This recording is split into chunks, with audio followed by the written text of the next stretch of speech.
Hello guys, welcome to RP academy. तो दोस्तों हम यहाँ पर स्टार्ट कर रहे हैं हमारे आईएफएससी का फेज 2 मैराथन, क्योंकि कल एग्जाम है तो अब हम इससे ज्यादा डिले नहीं करेंगे, जल्दी जल्दी लेक्चर शुरू कर लेते हैं।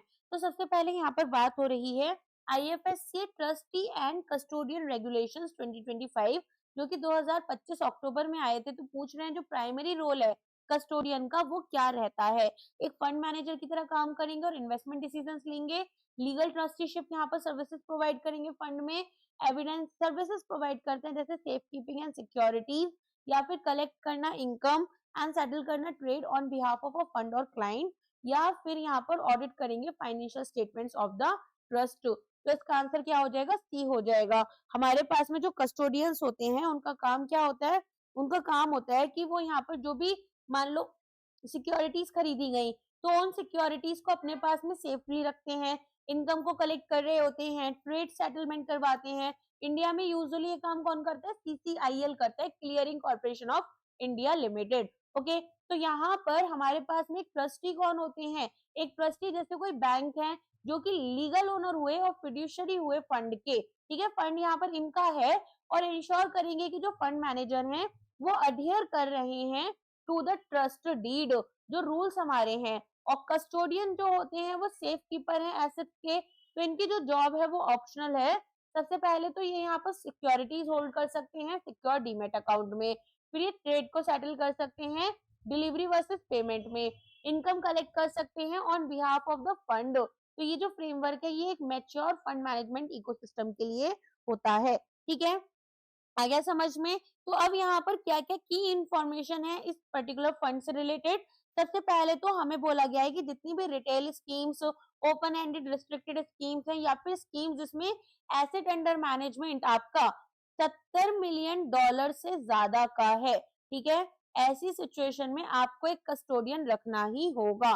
साथ में जो कस्टोडियन है वो रजिस्टर और ऑपरेट आईएफएससी के अंडर करेगा। एंड इसके अलावा सेग्रीगेशन की गई है एक्टिविटीज की, तो कस्टोडियन को यहाँ पर अलग एक्टिविटीज परफॉर्म करनी है जैसा हमने देखा। इसके अलावा यहाँ पर एक फॉर्मल एग्रीमेंट इनकी क्लाइंट के साथ में होनी चाहिए। और टाइमलाइन के लिए यहाँ पर 12 महीने का ट्रांजिशन पीरियड दिया गया है, 12 मंथ्स का। किसके लिए? फंड मैनेजमेंट एंटिटीज के लिए, कि वो जो आईएफएससी की वाली रेगुलेशंस हैं इनको फॉलो करेंगे। और इसको एक्सटेंड कर दिया गया था, ठीक है। तो एज ऑफ नाउ यहाँ पर जो हमें बोला गया एक्सटेंशन वो नवंबर 2025 तक का दिया गया है। नेक्स्ट यहाँ पर ट्रस्टी की अगर मैं बात करूं तो ट्रस्टी के लिए आपको कोई खास वो बोला है, इन्होंने बोला है कि एक डिबेंचर ट्रस्टी जो होता है वो अपनी असाइनमेंट दूसरे ट्रस्टी के साथ में रेलिंक्विश नहीं कर सकता, ठीक है, ये याद रखना, रेलिंक्विश नहीं कर पाएंगे। इसके अलावा यहाँ पर एक पर्सन अगर वो डिबेंचर ट्रस्टी अपॉइंट हुए हैं तो वो यहाँ पर फिर एक एसोसिएट ऑफ द इशूअर या एक पोटेंशियल कॉन्फ्लिक्ट ऑफ उसमें नहीं जा सकते इंटरेस्ट में, ठीक है। चलो नेक्स्ट जाते हैं। एक सर्कुलर आया था यहाँ पर जिसमें कि एक फ्रेमवर्क हमारे लिए लेकर आया आईएफएससी। सर्कुलर क्या है? Insurance intermediary service in the IFSC. तो की डिस्टिंक्शन पूछा है जो कि एक आईएफएससी इंश्योरेंस इंटरमीडिएरी ऑफिस यहाँ पर बनाता है। सबसे पहले बोल रहे हैं कि ये केवल एक ब्रांच हो सकती है डीटीए ब्रोकर की। दूसरा बोल रहे हैं ये एक न्यूली इनकॉर्पोरेटेड कंपनी है आईएफएससी में, या फिर एक ब्रांच है एक एग्जिस्टिंग इंटरमीडिएरी की। आईआईओ जो है उसको प्रोहिबिट किया गया है कि वो प्लेस नहीं करेगा रीइंश्योरेंस फॉर इंडियन डीटीएए इंश्योरर्स, या फिर आईआईओ जो है उसको परमिट किया गया है कि वो लाइफ इंश्योरेंस पॉलिसीज को सेल करेगा। तो यहाँ पर अब आपको बताना है कि इसका आंसर क्या होगा। तो इन्होंने बोला है कि जो आईआईओ है या तो वो खुद की अपनी एक ब्रांच पहले ही, अगर कोई हमारे पास में इंटरमीडिएरी है तो वो एक ब्रांच खोल सकते हैं, और अगर ऐसा नहीं है तो फिर यहाँ पर एक नया ऑफिस ये अपना इनकॉर्पोरेट करेंगे आईएफएससी में। तो बी हमारा आंसर करेक्ट हो जाएगा।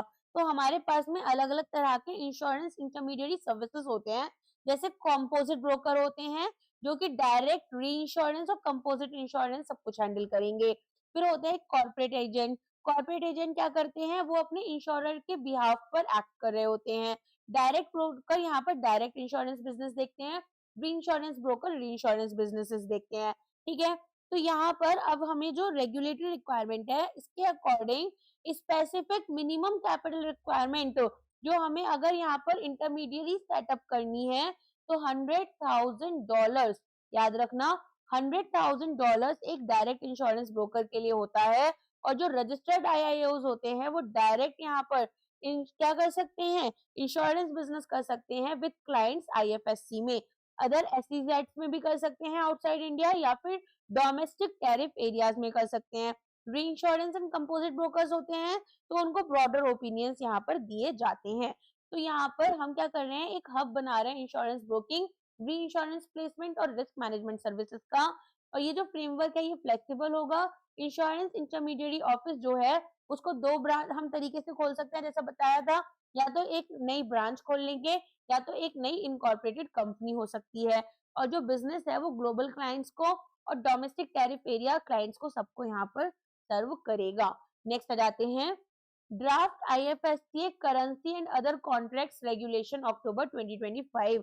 इन्होंने बोला कि हम रेगुलेट करेंगे वेरियस एफएक्स कॉन्ट्रैक्ट्स को।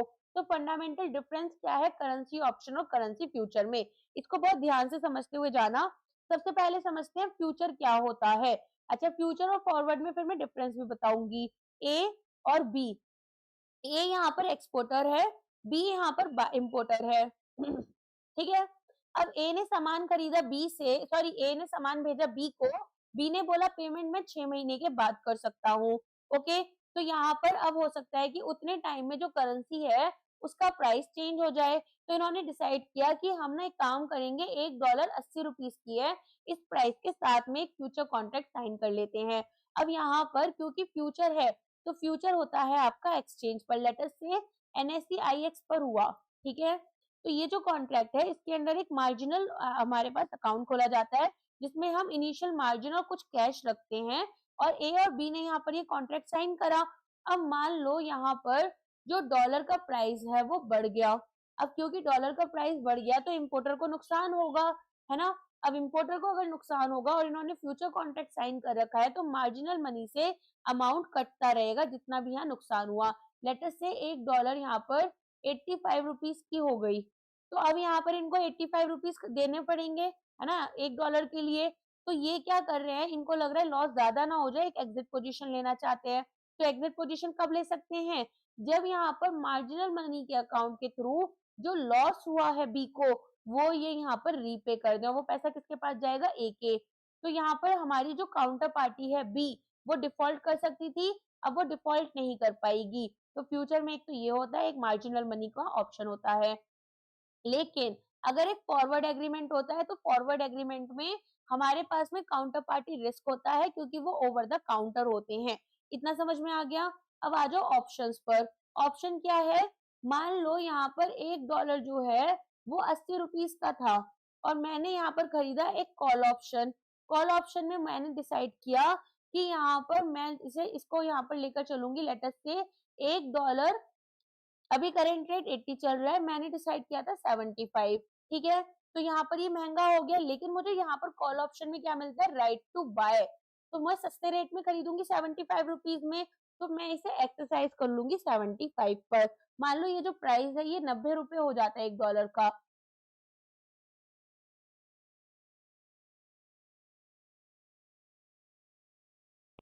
अब ऑपोजिट हो जाता है हमारा, यहाँ पर पुट ऑप्शन में हमें मिलती है राइट टू सेल। तो मैं सेल कब करना चाहूंगी, जब महंगा होगा। तो लेटर से 90 रुपीज पर मैंने ऑप्शन एक्सरसाइज करने की बात की थी, करंट रेट 80 चल रहा है तो मैं इसे 90 में बेच पाऊंगी। ये होते हैं हमारे ऑप्शंस। तो ये पूछ रहे हैं कि जो फंडामेंटल डिफरेंस है एक करेंसी ऑप्शन में और एक करेंसी फ्यूचर में वो आपका क्या होगा। अब आपको बताना है यहाँ से ऑप्शन देखकर, जैसे मैंने आपको समझाया है। सबसे पहला ऑप्शन आपसे क्या बोल रहे हैं, ये बोल रहे हैं कि एक फ्यूचर जो है एक ऑब्लिगेशन है जिसमें कि हम या तो बाई या तो सेल करते हैं एट अ सेट प्राइस। लेकिन जो एक ऑप्शन है वो एक राइट है, ना कि एक ऑब्लिगेशन टू बाई और sell at a right price. एक काम करो, वीडियो ना पॉज कर कर क्वेश्चन देखो और फिर खुद से आंसर किया करो। मैं ना कुछ ऑप्शंस नहीं बोल रही वरना वीडियो बहुत लंबा चला जाएगा। तो यहाँ पर हमने समझ लिया है कि क्या फंडामेंटल डिफरेंस होता है। तो इसका आंसर आपका क्या होगा कि हमारे पास में फ्यूचर एक ऑब्लिगेशन है जिसमें हमें बाई या सेल करना है प्राइस पर, लेकिन ऑप्शन हमारे लिए एक राइट है, ना कि हमारे ऊपर एक ऑब्लिगेशन है।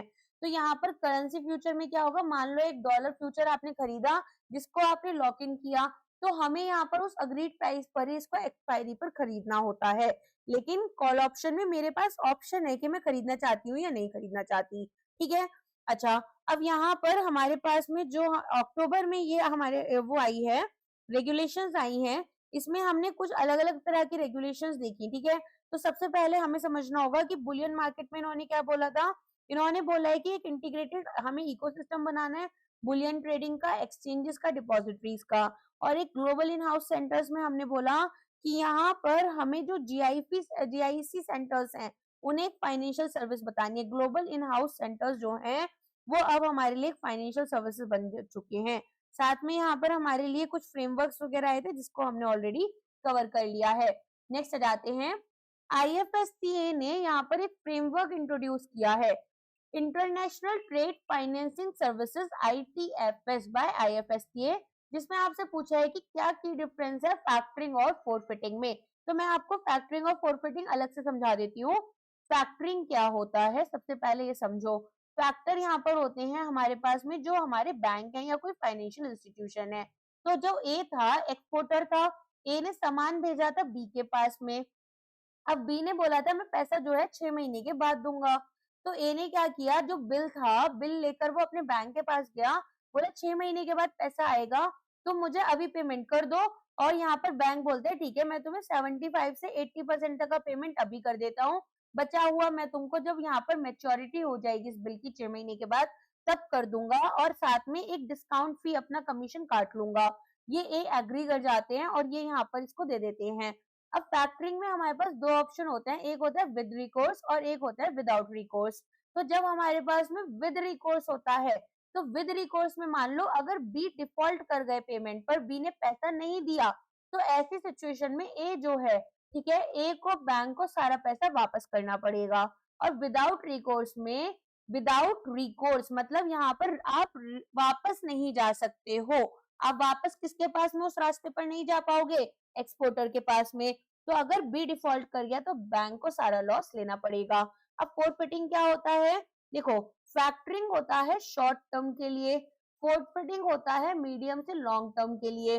फैक्टरिंग में हम विद और विदाउट रिकोर्स दोनों जा सकते हैं, लेकिन फोरफिटिंग जो है, फोरफिटिंग में हम यहाँ पर केवल और केवल विदाउट रिकोर्स जाते हैं।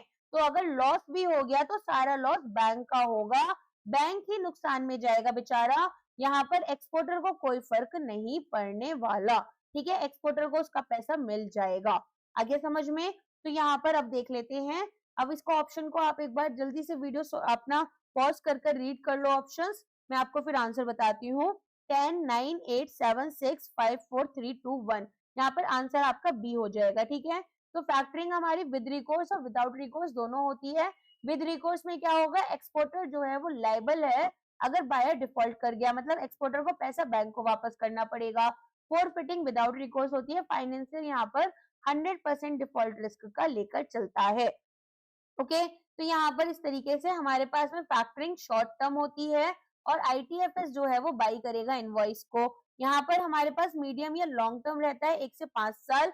ऑल्सो फोरफिटिंग जो हो रही है वो आपकी कैपिटल गुड्स ट्रांजेक्शन में होती है, फैक्टरिंग आपकी चलती रहती है, ठीक है, और फोरफिटिंग यहाँ पर एक ही बार होती है, ये भी याद रखना। नेक्स्ट जाते हैं, अब हमारे पास में है Gujarat international maritime arbitration centre, जो कि एक की पार्ट है गिफ्ट इकोसिस्टम का। तो पूछ रहे हैं इसका यहाँ पर प्राइमरी पर्पस क्या है। सबसे पहले रेगुलेट करेंगे पोर्ट हमारे गुजरात के, एक स्पेशलाइज्ड यहाँ पर ADR American depository receipt arbitration mediation forum provide करेंगे maritime and shipping related commercial disputes का।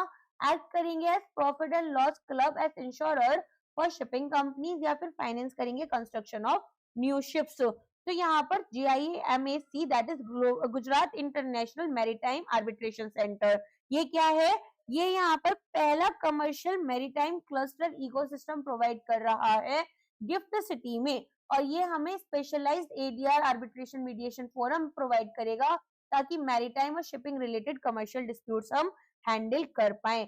अब यहाँ पर ग्लोबल शिपिंग जो है वो $1 ट्रिलियन इंडस्ट्री है, लेकिन डिस्प्यूट जो है वो हैंडल किए जाते हैं लंदन में या सिंगापुर में, जो कि हमारे लिए एक्सपेंसिव और टाइम कंज्यूमिंग थे। इसीलिए GIMSC को लेकर आए, जो कि एक आर्बिट्रेशन सेंटर की तरह काम करता है और मेन GMAC की तरह यहाँ पर ये बिहेव करेगा हमारे मैरीटाइम के लिए। अट्रैक्ट करेंगे शिपिंग डिस्प्यूट बिजनेसेस इंडिया में, गिफ्ट सिटी में। साथ में यहाँ पर एक न्यूट्रल एक्सपर्ट और फास्ट फोरम होगा शिप ओनर्स के लिए और चार्टर्स के लिए, जो इंश्योरर्स हैं, ताकि कमर्शियल डिस्प्यूट्स को हम रिजॉल्व कर पाए। ठीक है, तो यहाँ पर हमें ध्यान में रखना है कि ये जो JIMAC है ये किस चीज में है, ये आपका गिफ्ट सिटी में प्रेजेंट है, गांधीनगर में। और पहला कमर्शियल मैरीटाइम क्लस्टर इकोसिस्टम है गुजरात मैरीटाइम क्लस्टर का, जहां पर एक्सपीरियंस आर्बिट्रेटर्स, लीगल प्रोफेशनल्स हैं जो कि मैरीटाइम और एडमिरलिटी लॉ में काम कर रहे हैं, as well as professional expert हैं हमारे मैरीटाइम एंड शिपिंग सेक्टर से। JIMAC जो है ये इंटेंड कर रहा है कि शेप अप करेगा ADR मैकेनिज्म को quick and effective dispute resolution के लिए। ठीक है, याद हो गया इतना। चलो अब यहाँ पर नेक्स्ट आ जाते हैं, प्राइमरी डिफरेंस क्या है gift multi service special economic zone और गिफ्ट डोमेस्टिक टैरिफ एरिया में। जल्दी से ऑप्शंस पढ़ लो सारे के सारे, वीडियो पॉज कर। अब इसका आंसर क्या है, इसका आंसर है बी। SEZ जो है वो एक फॉरेन ज्यूरिसडिक्शन है जहाँ पर टैक्सेस और फॉरेन एक्सचेंज मैनेजमेंट एक्ट जो है वो एक जैसे हम किसी दूसरी कंट्री में जाकर ट्रांजेक्शन करते हैं, बिजनेस करते हैं, वैसा लगता है, एक्सपोर्ट पर और फॉरेन करेंसी बिजनेस पर फोकस्ड है।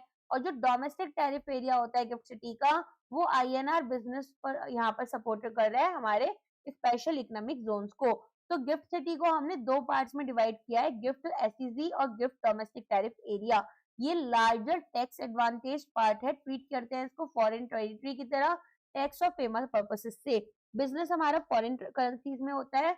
नोटिफाइड IFSC जो है वो इनसाइड द SEZ आएगा। यहाँ पर नॉन फाइनेंस एक्सपोर्ट यूनिट्स भी आपकी प्रेजेंट हैं, जैसे IT बैक ऑफिस। ठीक है, गिफ्ट DTA स्मॉलर है, नॉन SEZ पार्ट है, लीगली पार्ट है इंडिया का, बिजनेस हमारा इंडियन रुपीज में होता है, स्पेशल इकोनॉमिक जोन को सपोर्ट करता है, residential apartment, schools, hotels, domestic bank, ये सब चीजें प्रोवाइड करता है। नेक्स्ट आ जाते हैं, यूनियन बजट 25-26 ने एक्सटेंड करा है 100% टैक्स एग्जाम्पशन IFSC यूनिट्स के लिए under section 80 LA for an additional 5 year. तो ये जो न्यू डेडलाइन है कि हमारे जो ऑपरेशंस हैं इसमें हम बेनिफिट क्लेम करेंगे, वो कौन सा है, मार्च 31, 2025, 28, 30, 35। तो ऑफ कोर्स यहाँ पर 5 साल के लिए है, तो मार्च 31, 2030 100% टैक्स हॉलीडे मिला है जो बिजनेसेस प्रॉफिट्स में है for any 10 consecutive years out of first 15 years of their operation. पहले यहाँ पर जो IFSC यूनिट है उनको ऑपरेशंस यहाँ पर इस चीज को मीट करने के लिए अपना मार्च 31, 2025 तक स्टार्ट करने थे। अब यहाँ पर ये जो डेडलाइन थी बहुत क्लोज थी, इसीलिए हमने इसको एक्सटेंड कर दिया है अगले 5 साल के लिए, दैट इज मार्च 31, 2030, और रीओपन कर दिया विंडो। लॉन्ग टर्म सर्टेनिटी मिल गई न्यू बिजनेसेस के लिए जो कि IFSC में एंटर करना चाहते थे। अब यहाँ पर आपसे प्रायोरिटी सेक्टर लैंडिंग सर्टिफिकेट्स के बारे में पूछ रहे हैं कि इनका प्राइमरी पर्पस क्या है। तो प्राइमरी सेक्टर लैंडिंग सर्टिफिकेट्स ये बोल रहे हैं बॉन्ड्स हैं जो गवर्नमेंट इशू कर रही है ताकि फंड करे प्रायोरिटी सेक्टर को। मार्केट बेस्ड इंस्ट्रूमेंट्स हैं जो अलाउ कर रहे हैं किसी भी बैंक को कि वो अपने PSL टारगेट को अगर एक्सीड कर जाते हैं तो सरप्लस को एज अ सर्टिफिकेट दूसरे बैंक को भेज देंगे जो कि यहाँ पर अपने टारगेट को मीट नहीं कर पाया। ये इक्विटी शेयर्स हैं NBFCs में जो कि प्रायोरिटी सेक्टर को लैंडिंग कर रहे हैं, या फिर इंश्योरेंस पॉलिसीज हैं हमारे PSL लोन्स के लिए। तो यहाँ पर प्रायोरिटी सेक्टर लैंडिंग क्या कर रहे हैं, ये यहाँ पर सर्टिफिकेट्स जो हैं ट्रेडेबल सर्टिफिकेट्स हैं। तो एक बैंक यहाँ पर मान लो अपने PSL टारगेट से ज्यादा अचीव कर चुका है, तो वो यहाँ पर दूसरा बैंक जो कि इसको अचीव नहीं कर पाया इन्हें सेल कर देगा। जैसे कि यहाँ पर एग्रीकल्चर या स्मॉल बिजनेसेस हैं तो इनको हमने लैंडिंग करनी थी। तो ये जो हमारे सर्टिफिकेट्स होते हैं ये मैंडेटरी रिक्वायरमेंट्स को मीट करने में हेल्प करते हैं। एक फ्लेक्सिबल मार्केट बेस्ड सिस्टम बना रहे हैं जिसमें कि ओवरऑल क्रेडिट गोल्स को हम अचीव कर पाए। तो यहाँ पर बैंक जिसको ज्यादा यहाँ पर प्रायोरिटी सेक्टर लैंडिंग कर पाए, टारगेट्स अचीव करे, उन्होंने इसको यहाँ पर ट्रेडिंग करनी है और अपनी अचीवमेंट जो है सरप्लस अचीवमेंट्स वो दूसरे बैंक को सेल कर देनी है। तो ये बैंक्स यहाँ पर अपने PSL टारगेट्स को मीट कर पाते हैं और कोई भी फिजिकल एसेट्स या लोन एक्चुअल में इनको यहाँ पर सेल या ट्रांसफर नहीं करना पड़ता है। तो एक ज्यादा एफिशिएंट डिस्ट्रीब्यूशन हो गया क्रेडिट का अक्रॉस द बैंकिंग सिस्टम। ठीक है, तो हमारे पास में क्या क्या तरह के PSLCs होते हैं, एक होता है आपका agriculture, small and marginal farmers, micro enterprises and in general, जो कि ओवरऑल प्रायोरिटी सेक्टर लैंडिंग को देखते हैं। तो ये मार्केट बेस्ड इंस्ट्रूमेंट्स हैं, ठीक है। फॉर एग्जांपल यहाँ पर आपको एक एग्जांपल दे रखा है, जैसा मैंने आपको अभी समझाया। तो आरबीआई का जो ई कुबेर पोर्टल है, वो एक मार्केट की तरह होस्ट करेगा PSLCs को, और बैंक यहाँ पर जो है सरप्लस को बेच देता है दूसरे बैंक के पास में, जिसके पास में शॉर्टफॉल है, ठीक है। चलो नेक्स्ट आ जाते हैं। इकोनॉमिक सर्वे 2024-25 एडवोकेट कर रहा है सिस्टमेटिक डीरेगुलेशन के लिए। तो पूछ रहे हैं फैक्टर मार्केट जो है उसमें हमारा क्या चैलेंज है जिसको ये सॉल्व करेगा, क्या है इकोनॉमिक सर्वे में सिस्टमेटिक डीरेगुलेशन। पहला बोल रहे हैं लैक ऑफ G-Secs जो थे बैंक्स के लिए, वो बाय कर सकते हैं। कॉम्प्लेक्सिटी और रिजिडिटी थी अगर इंडिया की लैंड और लेबर लॉस की, तो यहाँ पर उसकी वजह से हमारे फर्म्स स्केल अप नहीं कर पा रहे थे, या हाई कॉस्ट था कैपिटल का, या फिर लैक ऑफ एंटरप्रेन्योर स्पिरिट। तो यहाँ पर क्या आंसर होगा इसका, ये हमारे पास में बूस्ट करते हैं डोमेस्टिक ग्रोथ, इनोवेशन और कॉम्पिटिटिवनेस। तो हम यहाँ पर कंप्लायंस कॉस्ट को रिड्यूस करें, रेगुलेशंस को सिंप्लीफाई करें लैंड और लेबर में, साथ में जो गवर्नमेंट सिस्टम्स है इन्हें डिजिटाइज कर हम रिस्क बेस्ड रेगुलेशंस की तरफ जाए, ताकि जो बिजनेसेस हैं, एसएमईज हमारे स्पेशली, उनके ऊपर जो बर्डन आ रहा है उसे कम कर पाए, ठीक है। तो बिजनेस कॉस्ट को हमें कम करना था, कॉम्प्लेक्सिटी रिजिडिटी जो है इंडिया की लैंड और लेबर लॉज में, इसे कम करना था। तो फैक्टर मार्केट्स वो मार्केट्स हैं जो कि इनपुट देते हैं प्रोडक्शन के लिए, जैसे लैंड, लेबर, कैपिटल, एंटरप्राइजेस। तो सर्वे ने ये बोला कि इंडिया जो है इसने कैपिटल में तो अच्छा काम किया है, लेकिन यहाँ पर जो एंटरप्राइजेस हैं उनके लिए भी अच्छा काम हुआ, बट लैंड और लेबर में नहीं हो पाया। हमारे पास कॉम्प्लेक्स लॉज हैं जैसे industrial dispute act, factories act, जो कि हमारे फर्म्स के लिए बहुत मुश्किल कर देते हैं अगर वो यहाँ पर हायर या फायर करना चाहते हैं किसी को, specially to run a large factory. तो यहाँ पर फर्म्स इंटेंशनली क्या करते हैं, कम वर्कर्स को यहाँ पर 100 से कम वर्कर्स को यहाँ पर अपना एम्प्लॉयमेंट देंगे, जैसे 99 लोगों को या 95 लोगों को दिया, ताकि यहाँ पर ये जो लॉज है इनको यहाँ पर अवॉइड कर पाए। तो ये जो ड्वार्फ फर्म्स बन जाती हैं instead of middle stand. Middle stand के बारे में मैंने लास्ट आपको मैराथन में पढ़ाया था। तो ये जो पॉलिसी है ये सिंप्लीफाई कर रही है और कॉम्प्लेक्सेस को रिमूव कर देती है। फैक्टर मार्केट यहाँ पर स्पेशली जो लेबर लॉज है वो एनकरेज कर रही है फर्म्स को कि वो ग्रो करें और स्केल अप करें। नेक्स्ट है यहाँ पर card on file tokenization mandated by the RBI. तो ये पूछ रहे हैं कि यहाँ पर इसका जो प्राइमरी पर्पस है वो क्या होगा। स्पीड हमारे सभी क्रेडिट कार्ड ट्रांजेक्शन्स की बढ़ा देंगे, डबल कर देंगे, रिप्लेस करेंगे फिजिकल कार्ड को वर्चुअल कार्ड के साथ में, एनहांस कर देंगे यहाँ पर सिक्योरिटी। तो जो एक्चुअल 16 डिजिट कार्ड नंबर है उसको हम रिप्लेस करेंगे एक यूनिक ऑल्टरनेट, एक टोकन की तरह, जिसमें कि हम स्पेसिफिक रहेगा ये एक मर्चेंट के लिए, या फिर लिंक करेंगे क्रेडिट कार्ड को यूपीआई में। तो यहाँ पर हमारे पास जो कार्ड ऑन फाइल टोकेनाइजेशन है ये सिक्योरिटी बढ़ाता है डिजिटल पेमेंट्स की। यहाँ मर्चेंट्स को बोला गया है कि कस्टमर कार्ड डिटेल्स जो हैं उनको आप स्टोर मत करो, रेदर यहाँ पर आपके लिए एक यूनिक टोकन बनाया जाएगा जो कि एक सिक्योर ऑल्टरनेटिव है। अब ये जो गाइडलाइंस है ये जनवरी 1 2022 में आपकी यहाँ पर स्टार्ट हो गई थी, और अब हम यहाँ पर क्या कर रहे हैं, इनको यूज करना शुरू कर चुके हैं। आरबीआई ने जो स्कोप है टोकेनाइजेशन का उसमें कस्टमर डिवाइस, कंज्यूमर की डिवाइस जैसे लैपटॉप, डेस्कटॉप, वियरेबल्स और अदर इंटरनेट ऑफ थिंग्स को भी ऐड कर लिया है, ठीक है। तो यहाँ पर अब हमारे पास में सभी मर्चेंट जो हैं वो हमारे एक्चुअल कार्ड नंबर को सेव नहीं कर सकते हैं। अब यहाँ पर जब हम सेव कार्ड करते हैं या कार्ड नेटवर्क, तो एक टोकन हमारा जनरेट हो जाएगा, और ये जो टोकन है यही हम अपने मर्चेंट को देते हैं, ठीक है। तो जोमेटो के पास अगर आप पेमेंट करने जा रहे हो तो उसके पास आपका कार्ड नंबर नहीं है, रेदर उसके पास में यहाँ पर एक टोकन है, और अमेजोन के पास जो टोकन होगा वो आपका अलग नंबर का होगा और जोमेटो का अलग होगा। What is the main power granted to lenders under the SARFAESI Act 2002? तो ये बोल रहे हैं कि हम अरेस्ट कर लेंगे प्रमोटर को, that is under PMLA IBC, या फिर पावर दी गई है कि पोजेशन लो, सेल करो सिक्योर्ड एसेट को जो भी कोलेट्रल था, और कोर्ट का कोई इंटरवेंशन नहीं होगा। यहाँ पर मैनेजमेंट ले सकते हैं कंपनी का, या फिर पावर दी गई है to replace the CEO of company. तो ऑफ कोर्स बी इसका आंसर होगा। SARFAESI Act, that is securitization and reconstruction of financial assets, enforcement of security interest। ये एक secured powerful हमारा टूल है सिक्योर्ड क्रेडिटर्स के लिए, सिक्योर्ड क्रेडिटर जो लोग यहाँ पर लोन देते हैं, लेंडर्स जो होते हैं, तो यहाँ पर एक बोरोअर अगर डिफॉल्ट कर जाता है, तो पहले क्या था कि सिविल कोर्ट में जाना है, बहुत लंबा समय लगता था। अब यहाँ पर आप एक लोन को एनपीए जैसे ही क्लासिफाई करते हो, इसके बाद में 60 डेज का डिमांड नोटिस दिया जाता है हमारे बोरोअर को, और अगर बोरोअर यहाँ पर अपना पेमेंट नहीं कर रहा है, तो बैंक कोर्ट के पास नहीं जाएगा, डायरेक्टली पोजेशन ले लेगा कोलेटरल का, कोई हाउस, फैक्ट्री जो भी है, इसको ऑक्शन करेगा और पैसे को रिकवर कर लेगा, तो फास्ट रिकवरी टूल है। नेक्स्ट जाते हैं, की ऑब्जेक्टिव आपसे पूछ रहे हैं किसका, फैक्टरिंग रेगुलेशन अमेंडमेंट एक्ट 2021 का। नेशनलाइज करेंगे फैक्टरिंग कंपनीज को, अलाउ करेंगे ज्यादातर एंटिटीज जैसे कि हमारे एनबीएफसीज हैं कि वो फैक्टरिंग बिजनेस में एंटर करें, इंक्रीज करेंगे अवेलेबिलिटी वर्किंग कैपिटल का हमारे एमएसएमईज के लिए, बैन कर देंगे फैक्टरिंग इंडिया में, ये टैक्स जो है वो हमारे फैक्टरिंग ट्रांजेक्शन पर इंक्रीज करेंगे। तो यहाँ पर हम एक फैक्टर जो कि हमारा कोई मान लो एनबीएफसी है, वो इनवॉइस खरीदता है एमएसएमई से डिस्काउंट पर और एमएसएमई को कैश आज दे देगा।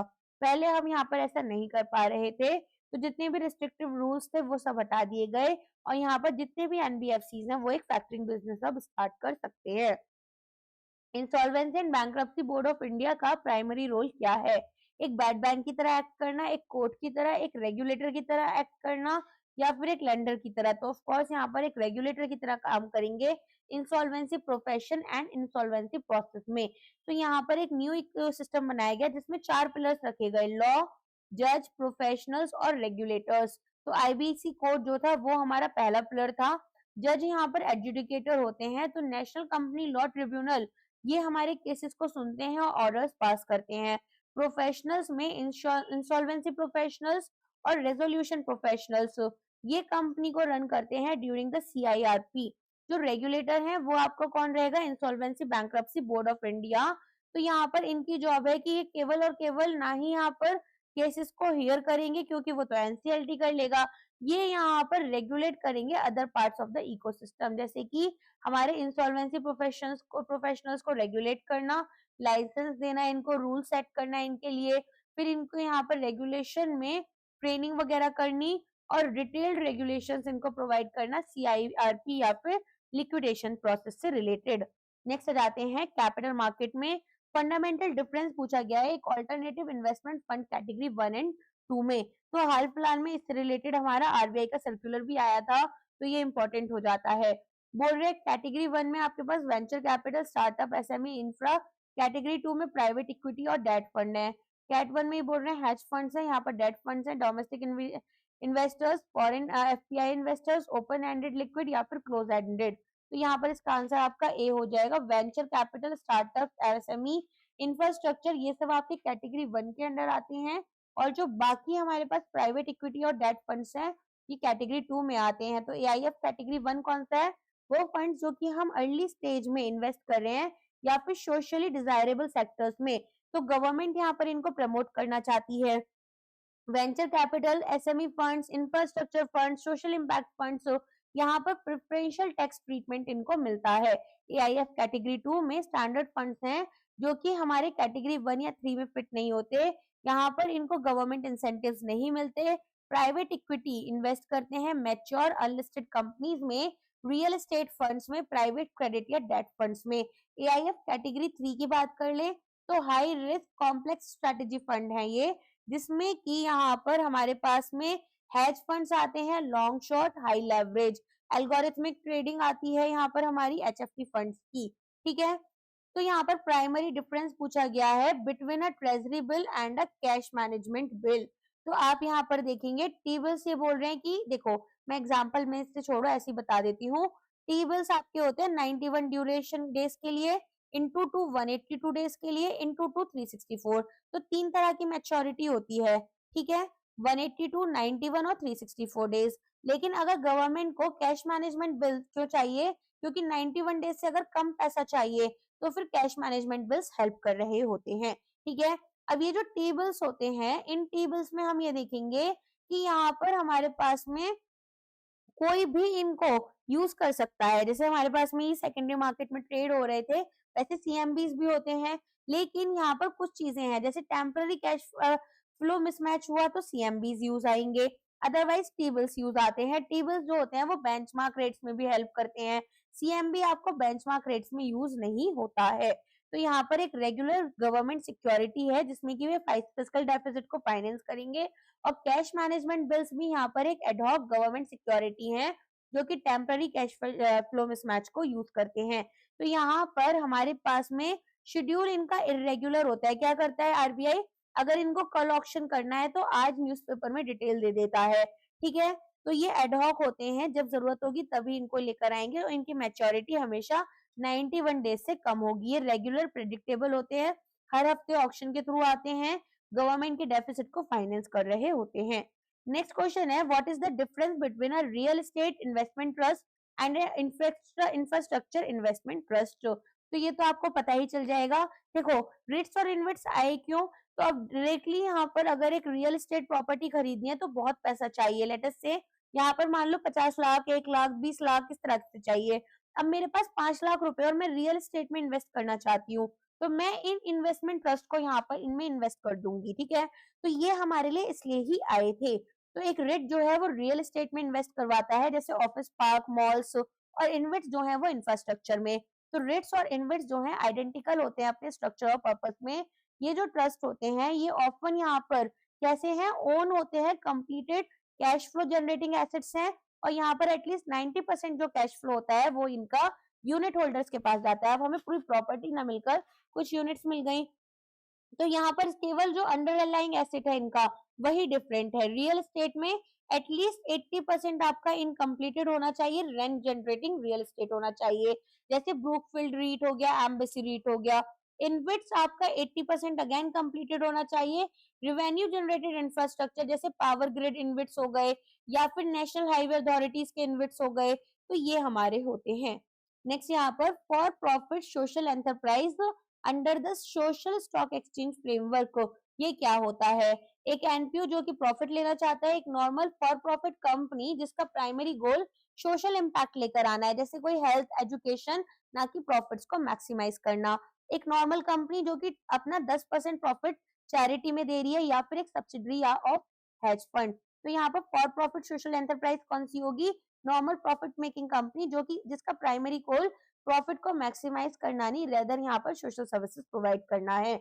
और नॉट फॉर प्रॉफिट कंपनी एक चैरिटी, ट्रस्ट या सेक्शन 8 कंपनी है जो कि ना तो इक्विटी ना तो डेट यहाँ पर इशू कर सकती है। ये यहाँ पर क्या करेंगे, zero coupon, zero principal bonds अपने इशू करते हैं सोशल स्टॉक एक्सचेंज पर, और फंड रेज कर लेते हैं। अगर कोई फॉर प्रॉफिट सोशल एंटरप्राइज है तो एक नॉर्मल कमर्शियल कंपनी होगी जो कि प्रॉफिट्स बनाती है, और इसका स्टेटेड ऑब्जेक्टिव क्या है कि एक सोशल इम्पैक्ट लेकर आना। तो यहाँ पर फंड्स रेज करते हैं एसएससी पर, और इशू करते हैं नॉर्मल इक्विटी शेयर्स। नेक्स्ट आ जाते हैं प्राइस अर्निंग रेशियो आपका क्या होता है। तो कंपनी के प्रॉफिट्स और कंपनी का शेयर प्राइस, कंपनी का मार्केट प्राइस पर शेयर और कंपनी की अर्निंग्स पर शेयर, कंपनी का डेट और कंपनी का इक्विटी, कंपनी का डिविडेंड और कंपनी का शेयर प्राइस। तो क्या होगा यहाँ पर, ऑफ कोर्स कंपनी का जो मार्केट प्राइस है पर शेयर, एंड कंपनी का अर्निंग कितना है। पीई रेशियो में मार्केट प्राइस हम लेते हैं और अर्निंग पर शेयर लेते हैं। तो stock price 100 rupees, earning per share 5 rupees, और पीई रेशियो आपका 20x आ गया। तो मार्केट यहाँ पर वैल्यू करता है स्टॉक को 20 टाइम्स की एनुअल अर्निंग। केवल 20 साल यहाँ पर लिए जाते हैं, जैसे कि ताकि हम जो हमारा प्राइस है उसको यहाँ पर वापस ले पाए। What is the co-location in the terms of algorithmic trading? तो एक सिस्टम जहां पर हमारे जितने भी ब्रोकर्स हैं वो शेयर यहाँ पर करेंगे सेम ऑफिस बिल्डिंग को। एक सर्विस यहाँ पर स्टॉक एक्सचेंज जो कि ऑफर कर रहा है, जहां एक ब्रोकर अपने खुद की एल्गो दैट इज सर्वर जो है inside the exchange data centre provide कर रहा है, या फिर एक टाइप ऑफ फ्रॉड होगा या सोशल मीडिया होगी ट्रेडर्स के लिए। तो एक सर्विस जिसमें कि हमारे पास में स्टॉक एक्सचेंज जो है वो ऑफर करती है, जहां ब्रोकर अपनी खुद की एल्गो को सर्वर को inside the exchange data centre place करता है। तो कोलोकेशन जो है वो हमारी स्पीड के बारे में है। प्रॉब्लम क्या है, एनएससी का सर्वर जो है वो मुंबई में है अगर, और आपका एल्गो सर्वर बैंगलोर में है, तो जो टाइम है डेटा ट्रेवल के लिए मुंबई से बैंगलोर वाया ऑप्टिक फाइबर ये बहुत लंबा चला जाता है, और यहाँ पर बहुत ज्यादा मिली सेकेंड से भी आपको पता है चेंजेस हो जाते हैं। तो अब यहाँ पर अगर हमें करनी है ट्रेडिंग, तो हाई फ्रिक्वेंसी ट्रेडिंग के लिए मिली सेकेंड जो है वो बहुत छोटा टाइम होता है। इसीलिए एनएसई क्या करता है, रैक स्पेस बेचता है अपने खुद के डेटा सेंटर में। एंड यहाँ पर हाई फ्रीक्वेंसी ट्रेडिंग फर्म जो होगी वो एक हाई फी पे करती है कि हमारे सर्वर को अपनी रैक में लगा लो। तो सर्वर जो है अब वो यहाँ पर 2 फीट का हो गया फ्रॉम द एनएसई सर्वर। तो जो लेटेंसी थी माइक्रो सेकेंड्स की आपकी यहाँ पर पहुंच गई मिली सेकेंड से। और फिजिकल प्रॉक्सिमिटी जो है उनको एक स्पीड एडवांटेज दे देती है ओवर ऑल अदर ट्रेड्स। तो नेक्स्ट जाते हैं, डिलीवरी वर्सेस पेमेंट हमारे सिक्योरिटी सेटलमेंट में क्या होता है।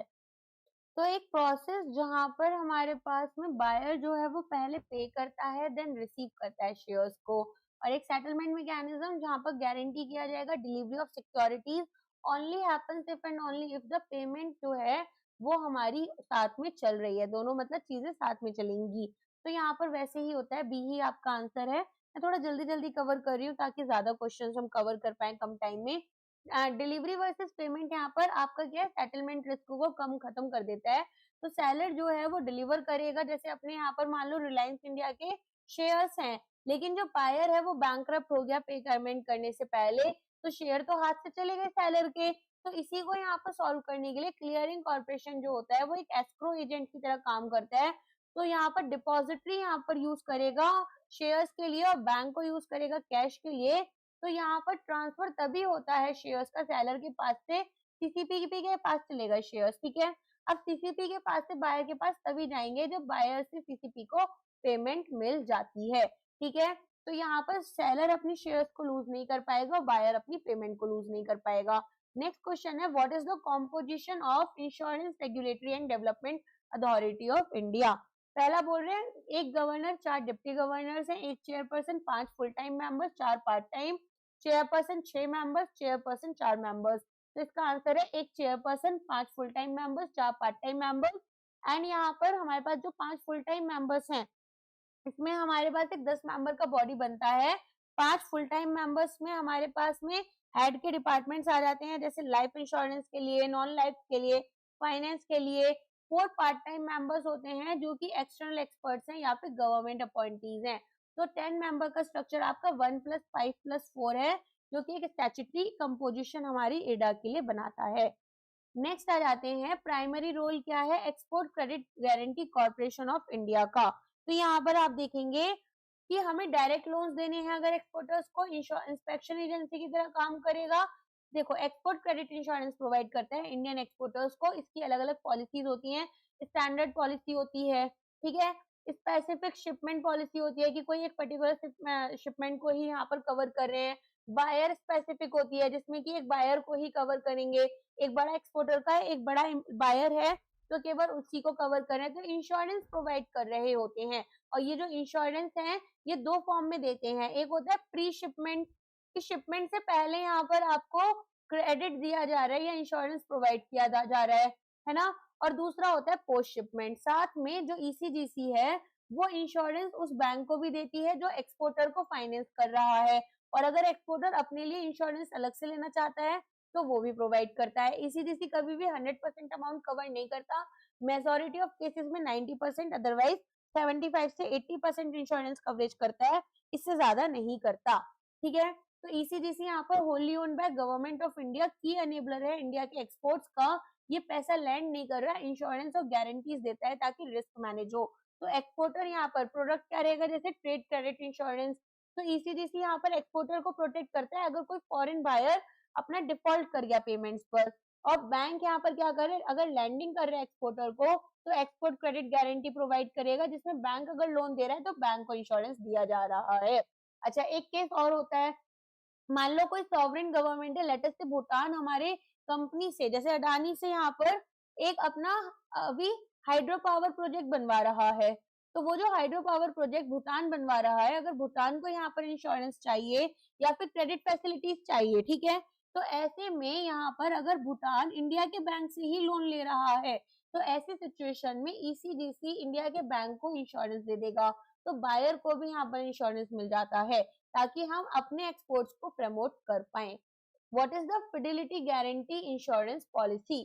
तो यहाँ पर इसका आंसर क्या होगा, इसका आंसर बी होगा, एक पॉलिसी जो कि कोई एम्प्लॉयर यहाँ पर ले रहे हैं ताकि प्रोटेक्ट करे कंपनी को फाइनेंशियल लॉसेस से, जो कि यहाँ पर किसी एक्ट ऑफ फ्रॉड या डिसऑनेस्टी की वजह से हुए हैं बाय इट्स ओन एम्प्लॉयज। तो एक की कमर्शियल इंश्योरेंस पॉलिसी होती है जिसमें कि एक अकाउंटेंट को हायर किया गया। अकाउंटेंट जो एम्प्लॉई है वो एम्बेजल यहाँ पर 5 करोड़ रुपीज अगर कंपनी से चोरी कर लेता है, तो ये जो लॉस होता है ये फायर या थेफ्ट में तो आया नहीं, क्योंकि वहां पर आउटसाइडर्स को कवर किया गया। इसीलिए हम फिडेलिटी गारंटी यूज करेंगे जिसमें एम्प्लॉयर क्या करेगा, इस पॉलिसी को बाई करता है, और अगर अकाउंटेंट या जो एम्प्लॉय है कंपनी का वो चोरी कर लेगा तो हमें यहाँ पर गारंटी प्रोवाइड की जाती है। नेक्स्ट क्वेश्चन आपका है, what is the key difference between a top up and a super top up health insurance plan. Now ये आपका थोड़ा हाई प्रोबेबिलिटी टॉपिक्स में आ जाता है, तो ये इसका आंसर क्या होगा, इसका आंसर है आपका ए। टॉप अप में डिडक्टिबल जो है अप्लाई होता है पर क्लेम, और सुपर टॉप अप में ये डिडक्टिबल अप्लाई होता है पर ईयर। तो दोनों चीप प्लान है ताकि हमारे टोटल कवर को हम इंक्रीज करें। यहाँ पर एक हाई डिडक्टिबल, जैसे एग्जांपल लो 5 लाख रुपीस का, तो only pay after that. Difference हमारा क्या है कि कैसे डिडक्टिबल्स कैलकुलेट होते हैं। तो एक 5 लाख रुपीस का बेस प्लान है, हम यहाँ पर एक 20 लाख रुपीस का टॉप अप या सुपर टॉप अप प्लान लेते हैं। क्लेम यहाँ पर पहला आपका हॉस्पिटल बिल का 3 लाख रुपए, बेस प्लान में हम 3 लाख रुपए पे करेंगे, टॉप अप या सुपर टॉप अप में हम 0 रुपीज पे कर रहे हैं। क्लेम 2 यहाँ पर हॉस्पिटल है और सेम ईयर है, बिल हमारा 3 लाख का है, बेस प्लान हमारा 2 लाख पे कर रहा है रिमेनिंग अमाउंट को। 3 लाख यहाँ कवर हो गया 5 लाख में से, और 2 लाख यहाँ पर कवर हो गए। तो जो टॉप अप है पर क्लेम यहाँ पर 3 लाख हमारा डिडक्टिबल से कम है, तो ये 0 रुपीज पे करेगा। सुपर टॉप अप में हम ऑलरेडी पे कर चुके हैं 5 लाख रुपए, तो एनुअल डिडक्टिबल्स हमारे मीट हो गए, ये अब बैलेंस 1 लाख रुपए यहाँ पर पे करेगा। ठीक है, तो सुपर टॉप अप जो है वो फार सुपीरियर होता है, एग्रीगेट कर लेता है जितने भी हॉस्पिटल बिल्स हैं ड्यूरिंग द ईयर ताकि डिडक्टिबल्स को मीट कर पाए। नेक्स्ट आ जाते हैं पेंशन सेक्टर। एक एनपीएस प्राइवेट सेक्टर सब्सक्राइबर जो है वो एक एक्टिव चॉइस मोड में है, तो पूछे कितना परसेंटेज ये एलोकेट करेंगे इक्विटी में, तो ये 75% कर पाते हैं। यहाँ पर टेपरिंग रूल होता है कि अगर आपने 75% चूज किया तो मैक्सिमम ऑटोमेटिकली जो है वो स्टार्ट कैसे होगा कि रिड्यूस हो जाएगा 2.5% per year after U turn 50। तो जब आप 50 साल की उम्र में आओगे तो यहाँ पर आपको मैक्सिमम आप इक्विटी में 75% डाल रहे हो, लेकिन अगर आप एज 51 में आ गए तो यहाँ पर अब आप क्या कर पाओगे, 75% की जगह यहाँ पर अब आप अपना 75 माइनस 2.5% ही इसमें डाल पाओगे। ठीक है, दैट इज 72.25 सॉरी 72.5%। तो गवर्नमेंट सेक्टर में अगर हमने एक्टिव चॉइस ली है तो गवर्नमेंट एम्प्लॉइज यहाँ पर डिफरेंट है और ज्यादा कंजर्वेटिव रहते हैं। एक एनपीएस सब्सक्राइबर अगर एक ऑटो चॉइस में लाइफ साइकिल फंड मोड में है और चूज कर रहे हैं LC50 मॉडरेट, तो इसका क्या मतलब होगा, ये मैंने आपको पेंशन वाले एमसीक्यूज में सॉल्व करवाया है। अगर पेंशन वाले एमसीक्यूज नहीं देखे हैं तो क्लास देख लेना, पूरा पेंशन सेक्टर मैंने एमसीक्यू से बहुत होलिस्टिक वे में कवर किया है। तो यहाँ पर हमारे पास में ऑटो चॉइस क्या है कि डिफॉल्ट हो रहा है, इजी ऑप्शन है जहां पर हम मैनेज नहीं कर रहे हैं मिक्स को, सिस्टम जो है वो हमारे लिए मैनेज करेगा। तो डी रिस्क कर लेते हैं अपने पोर्टफोलियो को जैसे जैसे एज बढ़ती है। तो LC75 एग्रेसिव है, 75% इक्विटी में गया, टेपर कर देंगे 15% हमारी 55 साल की उम्र में। LC मॉडरेट में स्टार्ट करेंगे 50% से, टेपर कर देंगे 10% पर। LC25 में कंजर्वेटिव है, स्टार्ट करेंगे 25% पर, टेपर कर देंगे 5% पर। यहाँ पर प्राइमरी रोल पूछा है सेंट्रल बोर्ड ऑफ ट्रस्टीज का ईपीएफओ में। पहला बोल रहे हैं इन्वेस्टमेंट मैनेजर है ईपीएफ के लिए, दूसरा बोल रहे हैं apex tripartite decision making body है जो कि एडमिनिस्टर करेगी फंड को और रिकमेंड करेगी एनुअल इंटरेस्ट रेट। तो यही इसका आंसर हो जाएगा। हमारे पास में सीबीटी जो है वो बोर्ड ऑफ डायरेक्टर्स होती है ईपीएफओ के लिए, जो कि एक ट्राई पार्टी की तरह काम करेगी। इसमें हमारे पास 3 सोशल पार्टनर्स होते हैं, गवर्नमेंट, एम्प्लॉयर्स, एम्प्लॉयज।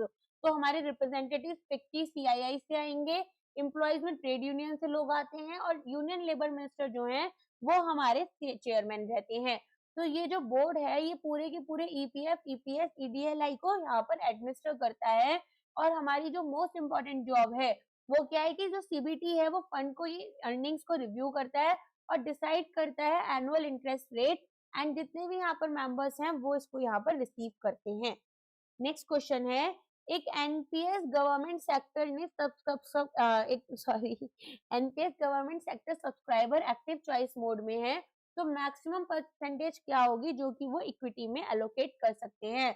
तो यहाँ पर ये 15% ही कर सकते हैं। एनपीएस अगर प्राइवेट सेक्टर में है तो एक्टिव चॉइस में 75% और ऑटो चॉइस में मैक्सिमम 75%। तो एनपीएस गवर्नमेंट सेक्टर में डिफॉल्ट है कि आपकी ऑटो चॉइस मॉडरेट जाएगी, जहां पर आप मैक्सिमम 50% कर पाओगे, और एक्टिव चॉइस में आपका अगर गवर्नमेंट एम्प्लॉय एक्टिवली चूज कर रहे हैं तो अपने खुद के मिक्स यहाँ पर कर सकते हैं, जहां पर मैक्सिमम ये 15% इक्विटी का रख सकते हैं। नेक्स्ट जाते हैं, इकोनॉमिक सर्वे 2024-25 ने बोला कि जो इंडिया का सर्विस ग्रोथ है वो 7.25% से चल रहा है, फाइनेंशियल, रियल एस्टेट और प्रोफेशनल सर्विस से। तो सर्विस यहाँ पर सब सेक्टर यहाँ क्या होगा, तो सब सेक्टर यहाँ पर highest value services, banking, insurance, legal, consulting, real estate businesses हैं। सर्विस सेक्टर जो कि 50% ऑफ इंडिया जीडीपी कॉन्स्टिट्यूट करता है, इसको हमने सब सेक्टर्स में डिवाइड किया, ट्रेड, होटल्स, ट्रांसपोर्ट, कम्युनिकेशन। एक कॉन्टैक्ट इंटेंसिव सेक्टर है जो कि कोलैप्स कर गया था ड्यूरिंग कोविड-19। फाइनेंशियल, रियल एस्टेट और प्रोफेशनल सर्विसेज जो है हाई एंड हाई वैल्यू है। Financial, bank, insurance, mutual fund, real estate में बिजनेस आ जाता है। रियल एस्टेट का रेट्स, डेवलपर्स, ब्रोकर्स, प्रोफेशनल्स में हाई स्किल सर्विसेज, कंसल्टिंग, मैककिंजे, जैसे कि लीगल में आपके लॉ फर्म्स, अकाउंटिंग में बिग फोर आ जाते हैं। ठीक है, पब्लिक एडमिनिस्ट्रेशन, डिफेंस और अदर सर्विसेज में गवर्नमेंट स्पेंडिंग। तो यहाँ पर हमें बोला गया है कि ये जो वैल्यू नंबर 2 है, फाइनेंशियल, रियल एस्टेट और प्रोफेशनल सर्विसेज, इनकी एक अच्छी ग्रोथ हुई है। इकोनॉमिक सर्वे में हमें बोला गया कि जो इंडिया का रिटेल हेडलाइन इन्फ्लेशन है वो 4.9% है। तो इसका रीजन क्या है, कोर इन्फ्लेशन और फ्यूल इन्फ्लेशन हमारा कम हुआ है, प्रोएक्टिव सप्लाई साइड मेजर्स जो हमारा गवर्नमेंट और आरबीआई ले रहे हैं। तो यहाँ पर हेडलाइन सीपीआई फूड, फ्यूल और कोर इंडस्ट्री से बनता है। सर्वे का पॉइंट है कि यहाँ पर इसका फॉल देखा गया 5.4% से 4.9%, जो कि केवल लक नहीं था, एक सिग्निफिकेंट फॉल हमारे कोर इन्फ्लेशन में हुआ है और एक फॉल हमारे फ्यूल इन्फ्लेशन में हुआ है। ठीक है, इकोनॉमिक सर्वे 2024-25 जो है वो पॉइंट आउट कर रहे हैं towards the robust economic growth. तो ये बोल रहे हैं एस्टिमेटेड रियल जीडीपी ग्रोथ हमारा फाइनेंशियल ईयर 2024-25 में क्या रहा, 6.4%। ठीक है, 2026 के लिए इन्होंने 67% बोला है। और यहाँ पर की पॉइंट है कि इंडिया जो है वो फास्टेस्ट ग्रोइंग लार्ज इकोनॉमी रहेगी वर्ल्ड में। नेक्स्ट जाते हैं, डिफरेंस क्या है जीडीपी और जीएनपी में। तो जीडीपी आपको पता है, जीडीपी में हम क्या देखते हैं, हम देखते हैं कि यहाँ पर हमारी जो ग्रॉस डोमेस्टिक प्रोडक्ट, तो अगर कोई फॉरेनर जो है इंडिया में आकर जॉब कर रहा है तो उसने भी अगर कोई इनकम यहाँ पर अर्न की है, वो भी जीडीपी का हिस्सा है। लेकिन अगर यहाँ पर जीएनपी देखेंगे तो केवल यहाँ पर सिटीजन इंडिया के, या फिर वो इंडिया में काम करेंगे या बाहर। ठीक है, तो हमारे पास में GDP total value of goods and services produced inside the geographical location. और यहाँ पर प्रॉफिट हमारी किसी फॉरेन कंपनी का भी आ जाएगा, लेट्स से Hyundai अगर इंडिया में है। ठीक है, तो यहाँ पर प्रॉफिट्स हमारे एक्सक्लूड हो जाते हैं किसी भी इंडियन कंपनी के, अगर वो यूएस में है, इंडिया से बाहर है। जीएनपी की बात करें तो टोटल वैल्यू हमारे सभी गुड्स और सर्विसेज की प्रोड्यूस बाय ऑल नेशनल्स, यहाँ पर इंडिया के, नो मैटर कि वो कहाँ पर है वर्ल्ड में। तो यहाँ पर चाहे Hyundai का प्रॉफिट इंडिया में है, उसको हमने जीएनपी में नहीं लेना, लेकिन पीएससीएस का प्रॉफिट अगर यूएसए में है तो उसे हमें लेकर चलना है। जीएनपी जीडीपी प्लस यहाँ पर net factor income from abroad होती है, income earned by Indians abroad minus income earned by foreigners in India। Laffer curve economics में क्या होता है, तो यहाँ पर एक कर्व जो कि रिलेशनशिप दिखाएगा टैक्स रेट्स और टैक्स रेवेन्यू के बीच में।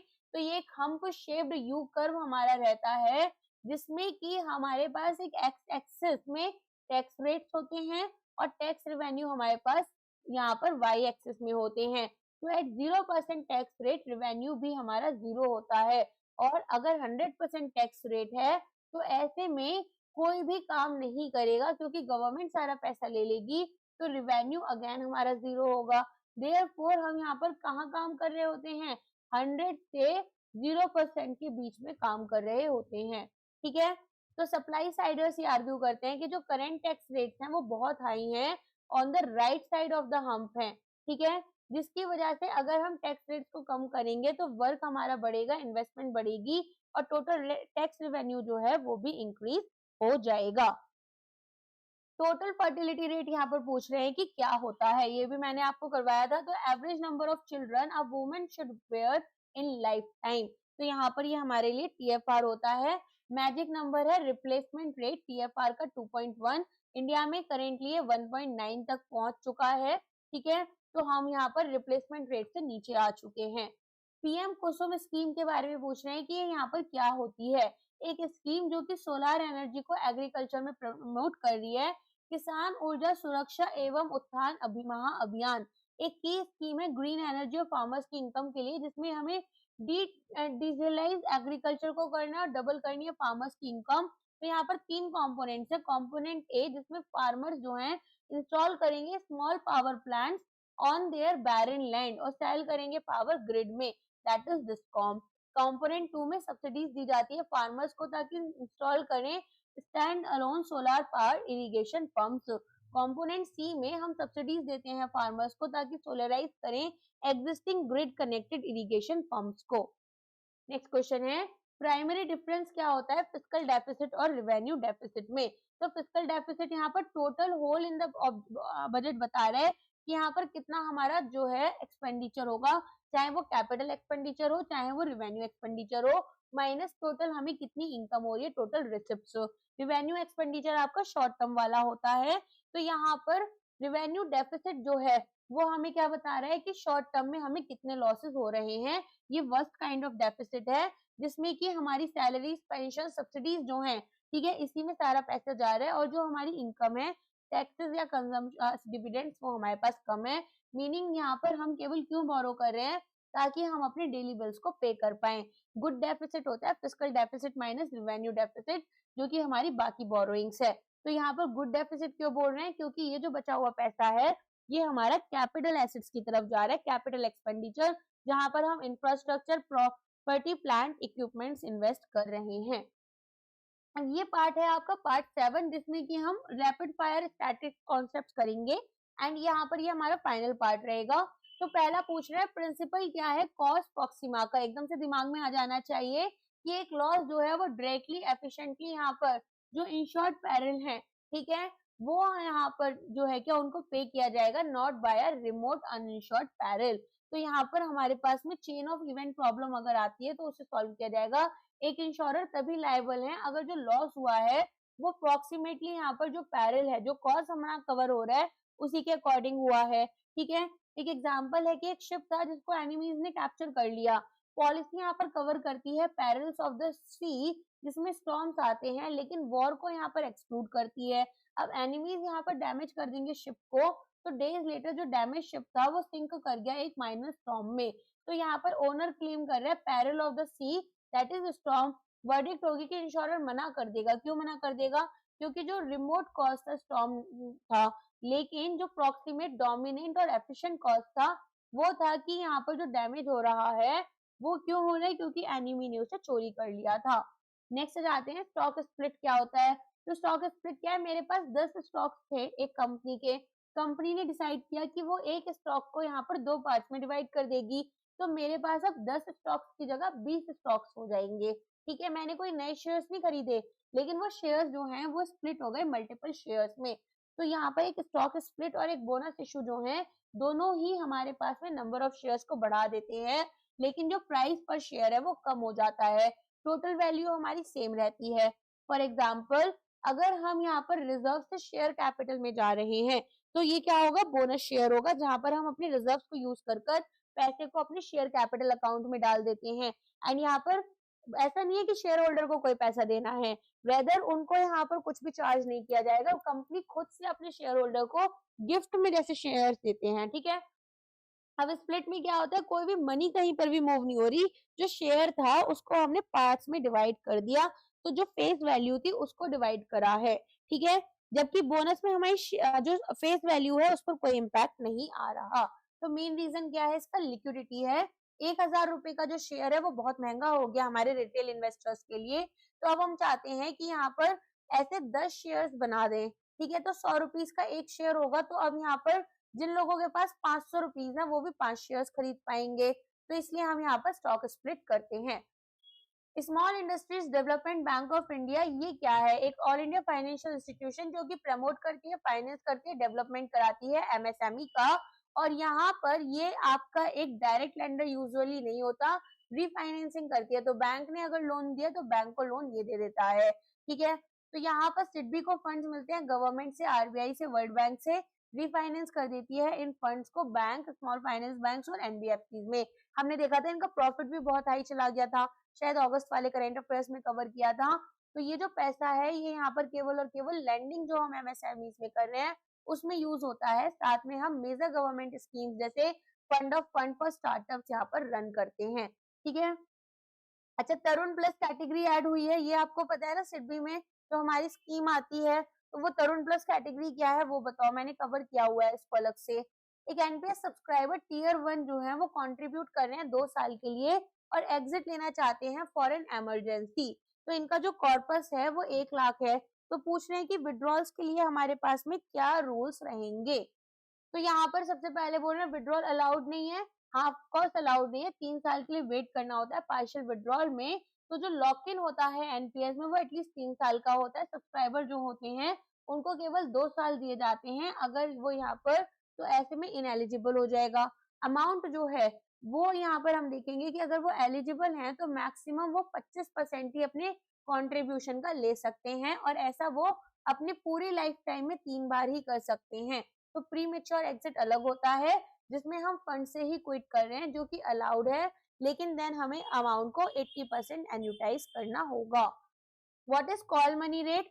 कॉल होता है आपका ओवर द नाइट, मीनिंग 1 दिन के लिए। नोटिस होता है आपका 2 से 14 दिन के लिए और टर्म होता है आपका 14 दिन से ज्यादा और 1 साल से कम पीरियड के लिए या फिर अप टू 1 ईयर, ठीक है। तो इंटरेस्ट रेट जिसमें कि बैंक्स लैंड कर रहे हैं to each other on an overnight uncollateralised basis. Call money market एक मोस्ट बेसिक इंटरबैंक मार्केट है जहां पर बैंक जो है वो मैनेज करते हैं अपने कैश रिजर्व रेशियो को एवरीडे। बैंक यहाँ पर 3 पीएम पर अपना शॉर्ट देखेंगे अगर कैश रिजर्व रेशियो का, तो बैंक यहाँ पर एक सरप्लस भी देख लेंगे, जैसे बैंक बी ने देखा सीआरआर का, तो बैंक ए बैंक बी से बोलेगा कि काम करो यहाँ पर तुम मुझे थोड़ा सा पैसा दे दो तो बोरो कर लेते हैं, ठीक है। अनकोलेटरलाइज होता है, अनसिक्योर्ड होते हैं, चाहे वो आपका कॉल हो, चाहे वो टर्म हो, चाहे वो मनी हो। यहाँ पर आई थिंक नोटिस हो, सॉरी, कॉल, नोटिस और टर्म तीनों ही आपके अनसिक्योर्ड होते हैं, लेकिन कॉल में आपके इंटरेस्ट रेट्स काफी कम होते हैं। What is the principle of contribution in insurance? तो अगर कोई एसेट इंश्योर किया गया है 2 इंश्योरर्स के थ्रू तो हर एक इंश्योरर यहाँ पर लायबल है कि वो 50% अमाउंट या फिर जिस प्रपोर्शन में हमने यहाँ पर ये इंश्योरेंस किया है उसके अकॉर्डिंग पे किया जाएगा। तो डबल इंश्योरेंस क्लेम नहीं किया जा सकता है। एंटी प्रॉफिट रूल लगता है कि इंश्योरेंस से आप प्रॉफिट नहीं कमाते हो, केवल अपने जो फाइनेंशियल रिस्क हुआ है उस लॉस को कवर करते हो। तो अगर टोटल सम इंश्योर्ड जो है इंश्योरर्स ने कंट्रीब्यूट किया 1 करोड़ लॉस प्रोपोर्शनली, तो इंश्योरर ए का शेयर यहाँ पर 1 करोड़ का हो गया और इंश्योरर बी का भी 1 करोड़ का हो जाता है, ठीक है। अगर हमने दोनों साइड यहाँ पर 1-1 करोड़ का अपना इंश्योरेंस लिया है। अगर 1 से 1 करोड़ और 1 से 50 लाख लिया होता तो इस फॉर्मूले में वैल्यूज आप पुट करते हैं और फिर इसको निकालते हैं, ठीक है। तो टोटल सम इंश्योर्ड 1.5 करोड़, 1 से 1 करोड़ इंटू 1 करोड़ आता और दूसरे से यहाँ पर 1.5 और 50 लाख इंटू 1 करोड़, ठीक है। What is human development index? तो एक कॉम्पोजिट इंडेक्स है जिसमें कि हम डेवलपमेंट बियॉन्ड इनकम यहाँ पर अपनी मेजर करते हैं। बेसिकली हमारे पास में हेल्थ कैसा है, एजुकेशन कैसे, स्टैंडर्ड ऑफ लिविंग कैसे। मैंने पूरा ह्यूमन डेवलपमेंट इंडेक्स का वीडियो कवर कर रखा है, जाकर प्लेलिस्ट से देख लेना, कंप्लीट इकोनॉमिक्स की या फिर कंप्लीट सेबी वाली से या आरबीआई में भी मिल जाएगा। तो एक कॉम्पोजिट इंडेक्स जो कि मेजर करेगा डेवलपमेंट बियॉन्ड इनकम, कंबाइन करेगा हेल्थ, एजुकेशन और स्टैंडर्ड ऑफ लिविंग। तो यहाँ पर एक कंट्री जो है वो रिच तो हो सकती है लेकिन जरूरी नहीं है कि वहाँ के जो लोग हैं वो डेवलप्ड हैं। तो एचडीआई में हम 3 कोर कैपेबिलिटीज को एक में लेकर चलते हैं, एक लॉन्गर और हेल्दी लाइफ जिसको लाइफ एक्सपेक्टेंसी एंड बर्थ से देखेंगे, नॉलेज जिसमें हम यहाँ पर मीन ईयर्स ऑफ स्कूलिंग और एक्सपेक्टेड ईयर्स ऑफ स्कूलिंग देखेंगे, और एक डिसेंट स्टैंडर्ड ऑफ लिविंग जिसमें हम gross national income per capita देखते हैं, ठीक है। नेक्स्ट आ जाते हैं, प्राइमरी रोल क्या है एक रजिस्ट्रार का और एक ट्रांसफर एजेंट का। तो यहाँ पर आपसे क्वेश्चन पूछा गया है कि प्राइमरी रोल बताओ एक रजिस्ट्रार और ट्रांसफर एजेंट का, जैसे के फिनटेक हो गए या कैम्स हो गए।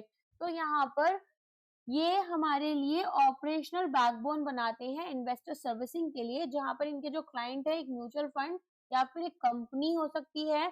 इनकी जॉब है कि रजिस्टर को मेंटेन करेंगे, हमारे जितने भी मिलियंस ऑफ इन्वेस्टर्स हैं, प्रोसेस करेंगे ट्रांजेक्शन्स को। तो जब हम एक म्यूचुअल फंड यूनिट खरीदते हैं तो हमारे जो आर&टी एजेंट हैं ये क्या करते हैं, ये यहाँ पर प्रोसेस करेंगे एप्लीकेशंस को और यूनिट्स क्रिएट करेंगे।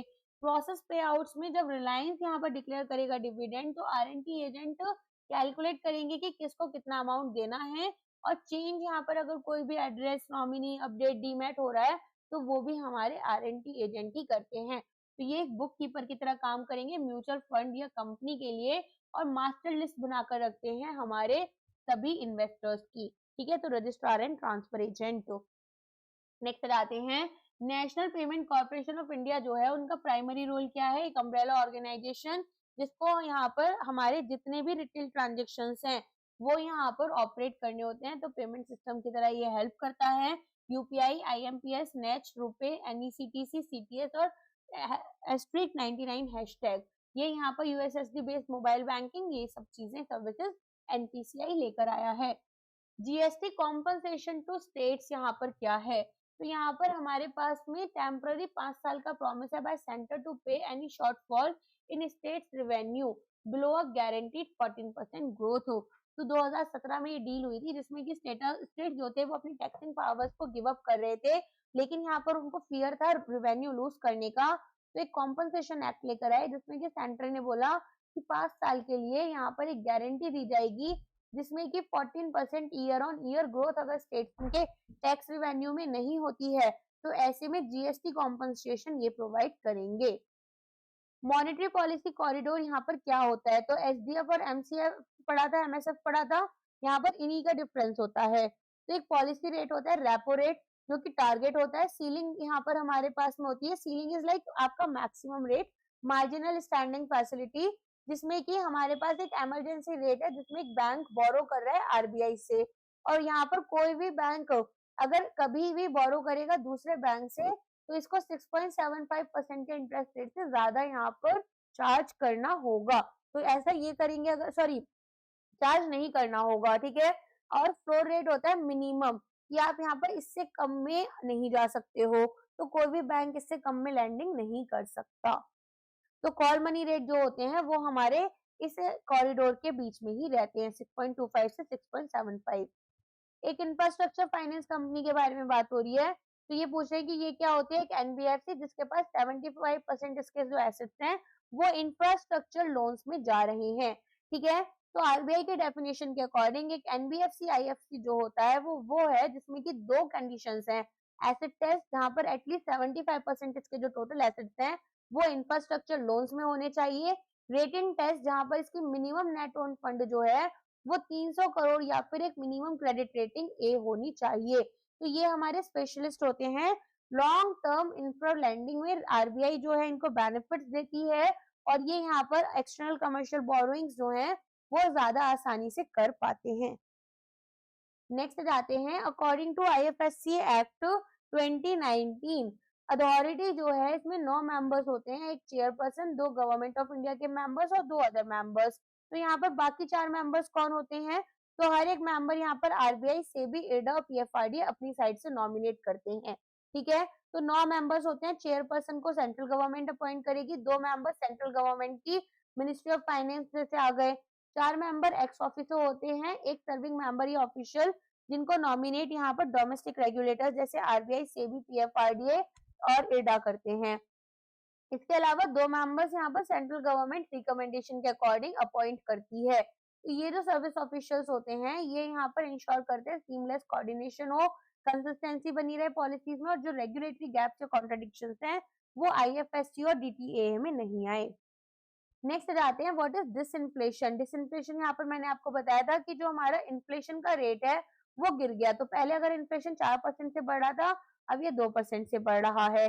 तो प्राइसेस जो हैं अगर यहाँ पर हमारे बढ़ रहे हैं तो इन्फ्लेशन, अगर प्राइसेस गिर रहे हैं तो डिफ्लेशन, और अगर यहाँ पर प्राइसेस बहुत ही आउट ऑफ कंट्रोल चलेगा जैसे श्रीलंका में हुआ था तो हाइपर इन्फ्लेशन, और डिसइन्फ्लेशन प्राइसेस राइज तो कर रहे हैं लेकिन यहाँ पर एक स्लो रेट पर कर रहे हैं। तो ये होता है डिसइंफ्लेशन। ठीक है, डिसइंफ्लेशन अलग होता है और डिफ्लेशन अलग होता है। डिसइंफ्लेशन यहाँ पर आप पहले इस तरह से जा रहे थे, अब आप यहाँ पर इस तरह से फ्लैट होते जा रहे हो, और डिफ्लेशन क्या होगा, आप यहाँ पर नीचे की तरफ आ गए। ठीक है, इसी के साथ में ये जो मैराथन है ये कंप्लीट हो जाता है।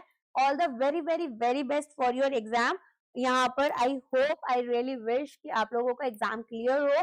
जितने स्टूडेंट्स ने मुझसे पढ़ा है, मैं जेन्युइनली चाहूंगी कि उनका पेपर क्लियर हो, और यहाँ पर जो हार्डवर्क, जो आपने अपना टाइम, जो इतना यहाँ पर एनर्जी इन्वेस्ट की है इन वीडियो लेक्चर्स को देखने में, समझने में, पढ़ने में, बाकी अपनी खुद की तरफ से जो मेहनत आपने लगाई है वो मेहनत सक्सेसफुल हो और आप लोगों का जल्द से जल्द सिलेक्शन हो। All the very very best for your exam. Keep working hard. यहाँ पर अपना एग्जाम देने के बाद में बताना एग्जाम कैसा हुआ, आइदर थ्रू कमेंट्स या फिर टेलीग्राम पर क्वेश्चन शेयर कर देना इफ पॉसिबल फॉर यू। ठीक है, थोड़ा बहुत ब्रेक वगैरह लेकर, खाना वाना खाकर, उसके बाद थोड़ा सा टेलीग्राम पर आ जाना और क्वेश्चंस बता देना। Okay, all the very very best to all of you. भगवान जी आपके साथ रहे, अच्छे से एग्जाम क्लियर हो आप लोग का। Thank you so much, bye bye.